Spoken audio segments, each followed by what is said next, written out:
ಕ್ಷೇತ್ರದಲ್ಲಿ ಕಳೆದ 60 ವರ್ಷದಲ್ಲಿ ಬಹಳಷ್ಟು ಬದಲಾವಣೆ ಆಗಿದೆ. ನಮ್ಮೆಲ್ಲ ಕಾರ್ಯಕ್ರಮಗಳಲ್ಲಿ ಸೇವೆ ಮತ್ತು ಜನಪರವಾದ ಕಾರ್ಯಕ್ರಮಗಳನ್ನು ನಾವು ಮಾಡ್ತಾ ಬಂದಿದ್ದೇವೆ.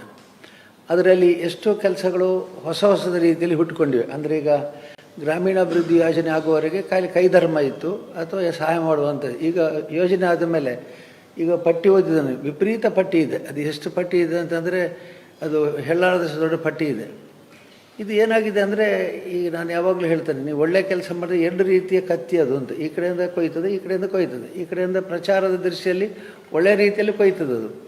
ಇನ್ನೊಂದು ರೀತಿಯಲ್ಲಿ ದ್ವೇಷ ಕೂಡ ಉಂಟು ಮಾಡ್ತದೆ. ಎರಡೂ ಉಂಟು ಮಾಡ್ತದೆ. ದ್ವೇಷ ಉಂಟು ಮಾಡ್ತದೆ, ಗೌರವ ಪ್ರೀತಿಯನ್ನು ಉಂಟು ಮಾಡ್ತದೆ. ಹಾಗಾಗಿ ನಮಗೆ ಭಾಳಷ್ಟು ದೊಡ್ಡ ಅಭಿಮಾನಿಗಳ ಬಳಗ ಇದೆ, ಕೋಟ್ಯಾಂತರ ಅಭಿಮಾನಿಗಳ ಬಳಗ ಇದೆ. ಇದರಲ್ಲಿ ಕೆಲವರಿಗೆ ದ್ವೇಷ ಆಗಿದೆ. ಎಷ್ಟು ದ್ವೇಷ ಆಗಿದೆ ಅಂತಂದರೆ, ಇವ್ರು ಯಾಕೆ ಇಷ್ಟು ಮಾಡ್ತಾರೆ, ಹೇಗೆ ನಮ್ಮದು ಯಾವುದು ಬಾಕಿ ಅಂತ. ಮೊನ್ನೆ ಭಜನಾ ಕಮ್ಮಟದ ವಿಷಯ ಬಂದಾಗ ಹೇಳಿದರು, ಭಜನಾ ಕಮ್ಮಟದಲ್ಲಿ ನಾವು ಒಂದು ಸಂಘ ಮಾಡ್ತೇವೆ ಅಂತ. ನಾನು ಹೇಳಿದೆ ಬೇಡ, ಈಗಲೇ ಅವರಿಗೆ ಸಂಕಟ ಆಗಿದೆ. ಈ ಧರ್ಮಸ್ಥಳದಲ್ಲಿ ಬಿಟ್ಟ ಪ್ರೋಗ್ರಾಮ್ ಯಾವುದು ಉಂಟು? ಎಲ್ಲ ಪ್ರೋಗ್ರಾಮ್ ಅವರು ಮಾಡಿದ್ದಾರೆ. ಭಜನೆ ಮಾಡಿದ್ದಾರೆ, ಶಾಲೆಗಳಿಗೆ ಸಹಾಯ ಮಾಡಿದ್ದಾರೆ, ಎಲ್ಲ ಉಂಟು. ನಾವಿನ್ನು ಏನಪ್ಪ ಮಾಡೋದು ಧರ್ಮಸ್ಥಳದ ಬಿಟ್ಟರೆ ಅಂತ ಹೇಳುವಂಥ ಒಂದು ದೊಡ್ಡ ಸಮಸ್ಯೆ ಎಲ್ಲರಿಗೂ ಉಂಟಾಗಿದೆ. ಹಾಗೆ ಕೆಲವು ಕಾರ್ಯಕ್ರಮ ಬಿಟ್ಬಿಡುವ ನಾವು ಅಂತ ಹೇಳಿದೆ ನಾನು. ಇದು ಯಾಕೆ ಹೇಳಿದೆ ಅಂದರೆ, ದ್ವೇಷ, ಅಸೂಯೆ, ಇದಕ್ಕೆ ಕಾರಣ ಬೇಕಾಗಿಲ್ಲ. ಕೇವಲ ಅವರು ಇಷ್ಟು ಒಳ್ಳೆಯ ಕೆಲಸ ಮಾಡಿ ಹೆಸರು ತಗೊಳ್ತಾರಲ್ಲ, ಧರ್ಮಸ್ಥಳ ದೇವಸ್ಥಾನದ ಮೂಲಕ ಅವ್ರು ತಗೊಳ್ಳೋದು, ಅಲ್ಲಿ ದುಡ್ಡು ಅಲ್ವಾ ಅಂತ. ಹೌದು, ಕ್ಷೇತ್ರದ ಸಾನ್ನಿಧ್ಯ, ಕ್ಷೇತ್ರದ ಸ್ಥಾನಮಾನಗಳು, ಕ್ಷೇತ್ರದ ಸಂಪತ್ತು, ಇವುಗಳನ್ನು ಹೇಗೆ ಬಳಸ್ತೇವೆ ಅನ್ನೋದರ ಮೇಲೆ ಅದರ ಪರಿಣಾಮ ಇದೆ, ಅಲ್ಲದೆ ಸಂಪತ್ತಿನ ಮೇಲೆ ಅಲ್ಲ. ಹಾಗಾಗಿ ನಾವು ಅದನ್ನು ಹೆಚ್ಚಾಗಿ ಇದೀಗ ನಿಮಗೆ ಇಲ್ಲಿ ಇದ್ದವರಿಗೆಲ್ಲ ಗೊತ್ತಿದೆ ಏನಾಗಿದೆ ಹಿಂದೆ ಅಂಥೇಳಿ.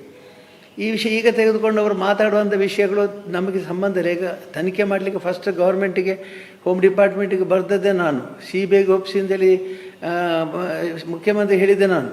ಈಗ ಅವರು ಏನು ಪರಿಣಾಮ ಕೊಟ್ಟರು, ನಮ್ಮ ಸಂಬಂಧ ಏನಿಲ್ಲ ಅದಕ್ಕೆ. ಅವರು ಏನು ಬೇಕಾದ್ರೆ ಏನು ತನಿಖೆ ಮಾಡಲಿ, ಇನ್ನಷ್ಟು ಮುಂದುವರಿಸಲಿ ತನಿಖೆ, ಇನ್ನಷ್ಟು ತನಿಖೆ ಮುಂದುವರಿಸಲಿ, ಇನ್ನಷ್ಟು ಬೇಕಾದರೆ ಬೇರೆ ಬೇರೆ ದಾರಿ ಸಂಶೋಧನೆ ಮಾಡಲಿ, ನಮಗೇನು ತೊಂದರೆ ಇಲ್ಲ. ಕ್ಷೇತ್ರದ ಹೆಸರು ಯಾಕೆ ಕಳೀತಾರೆ ಅಂತ ನಮ್ಗೆ ಗೊತ್ತಿಲ್ಲ. ಆದರೆ ಇದರ ಹಿಂದೆ ಯಾವುದೋ ಒಂದು ಅಮಾಯಕ ಹುಡುಗಿಯ ಸಾವಿನ ವಿಷಯ ಇಲ್ಲ. ಕ್ಷೇತ್ರವನ್ನು ಹೇಗಾದರೂ ಮಾಡಿ ಮೈಲೆ ಮಾಡಬೇಕು, ಮಲಿನತೆ ಮಾಡಬೇಕು ಅನ್ನುವಂಥದ್ದು ಖಂಡಿತ ಇದರಲ್ಲಿ ಕಾಣ್ತದೆ. ಹಾಗಾಗಿ ನಮಗೆ ಯಾವುದಕ್ಕೆ ಭಯ ಇಲ್ಲ, ನನಗೆ ಯಾವ ರೀತಿಯಲ್ಲಿ ಭಯ ಇಲ್ಲ, ಸಂಕೋಚ ಇಲ್ಲ, ನನಗೆ ಸಂದೇಹ ಇಲ್ಲ. ಯಾಕೆಂದ್ರೆ ನಾನು ಹೇಗಿದ್ದೇನೆ ಹಾಗೆ ಇದ್ದೇನೆ, ನಿರ್ಮಲವಾಗಿದ್ದೇನೆ.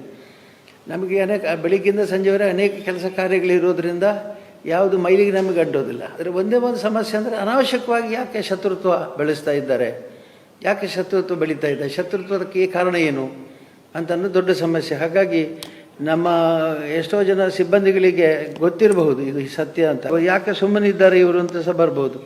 ಹಾಗೆ ಸುಮ್ಮನಿರು, ಯಾಕಂದರೆ ಸಂಭಾಷಣೆ ಸ್ಟಾರ್ಟ್ ಆಗಬಾರ್ದು ಅಂತ. ಸಂಭಾಷಣೆ ನಾವು ಹಾಗೆ ಮಾಡಲಿ, ನೀವು ಅದು ಅಲ್ಲಿ ಯಾಕೆ ಹೋದ್ರಿ, ಯಾಕೆ ಹೀಗೆ ಒಂದು ಸಂಭಾಷಣೆ ಪ್ರಾರಂಭ ಆಗಬಾರ್ದು ಅಂತ ಅಷ್ಟೇ.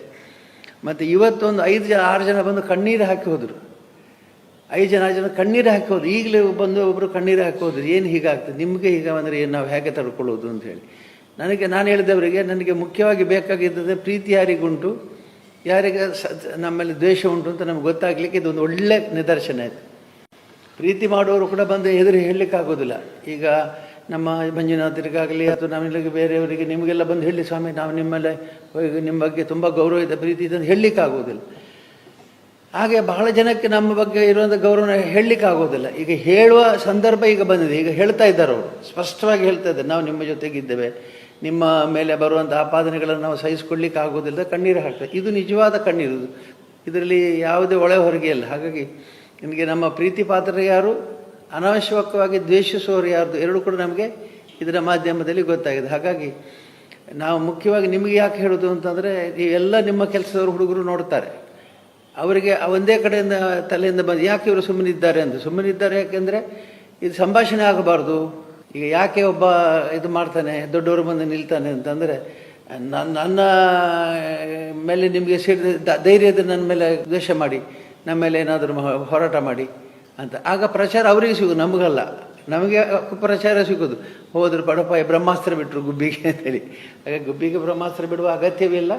ನಮಗಂತ ಏನು ಸಂದರ್ಭವೂ ಬಂದಿಲ್ಲ. ನಮ್ಮ ಆತ್ಮವೂ ಸ್ವಚ್ಛವಾಗಿದೆ, ವ್ಯವಹಾರವೂ ಸ್ಪಷ್ಟವಾಗಿದೆ. ಯಾವುದೇ ಕಾರಣಕ್ಕೆ ಸಂಕೋಚ ನಮ್ಮಲ್ಲಿ ಇಲ್ಲವೇ ಇಲ್ಲ. ಹಾಗಾಗಿ ನೀವೆಲ್ಲ ನಿಮ್ಮ ನಿಮ್ಮ ಸಿಬ್ಬಂದಿಗೆ ಕರೆದು ಹೇಳಿ, ಗಟ್ಟಿಯಾಗಿರಿ, ಕ್ಷೇತ್ರದ ಒಳ್ಳೆ ರೀತಿ ನಮ್ಮ ಸಂಪ್ರದಾಯಗಳುಂಟು, ನಮ್ಮ ಬದ್ಧತೆಗಳು, ನಮ್ಮ ಕಾರ್ಯಕ್ರಮಗಳುಂಟು.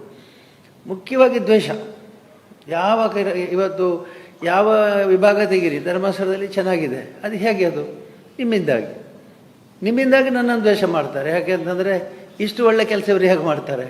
ಈಗ ಗ್ರಾಮೀಣ ಅಭಿವೃದ್ಧಿ ಯೋಜನೆ 50 ಲಕ್ಷ ಜನರು ಇದ್ದಾರೆ, 1.5 ಕೋಟಿ ಮಂದಿಗೆ ಇನ್ಶೂರೆನ್ಸು ಮತ್ತು ಇದೆಲ್ಲ ಮಾಡಿದ್ದಾರೆ. ಈಗ ಆಯುಷ್ಮಾನ್ ಭಾರತ್ 87 ಲಕ್ಷ ಜನಕ್ಕೆ ಆಯುಷ್ಮಾನ್ ಭಾರತ್ ಕಾರ್ಯಕ್ರಮ ಮಾಡಿದ್ದಾರೆ ಇವರು. 87 ಲಕ್ಷ ಜನಕ್ಕೆ 87 ಲಕ್ಷ ಜನಕ್ಕೆ ಆಯುಷ್ಮಾನ್ ಕಾರ್ಡ್ ಮಾಡಿ ಯಾರಾದ್ರು ಕಾಯಿಲೆ ಬಂದರೆ ಸೀದಾ ಆಸ್ಪತ್ರೆಗೆ ಹೋಗಿ 5 ಲಕ್ಷದವರೆಗೆ ಸಹಾಯ ತೆಗೆದುಕೊಳ್ಬೋದು. ಇದು ಮಾಡಿದೆಯಾರು?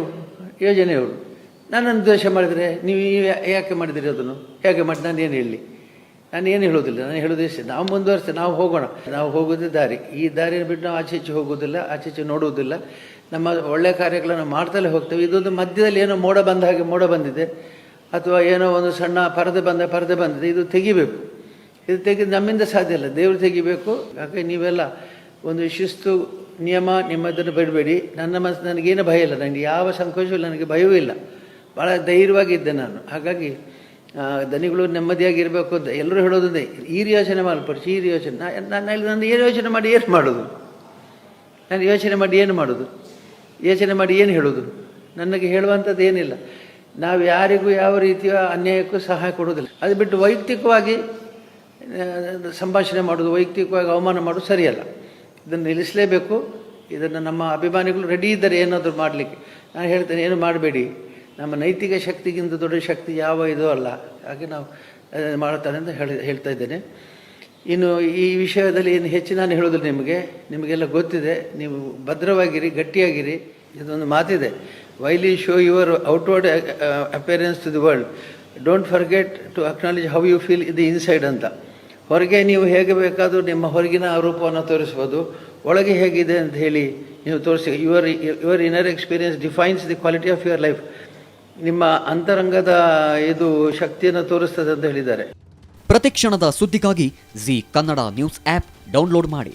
Live TV, latest updates, entertainment, lifestyle, technology ಸುದ್ದಿ ನಿಮ್ಮ ಅಂಗೈಯಲ್ಲಿ.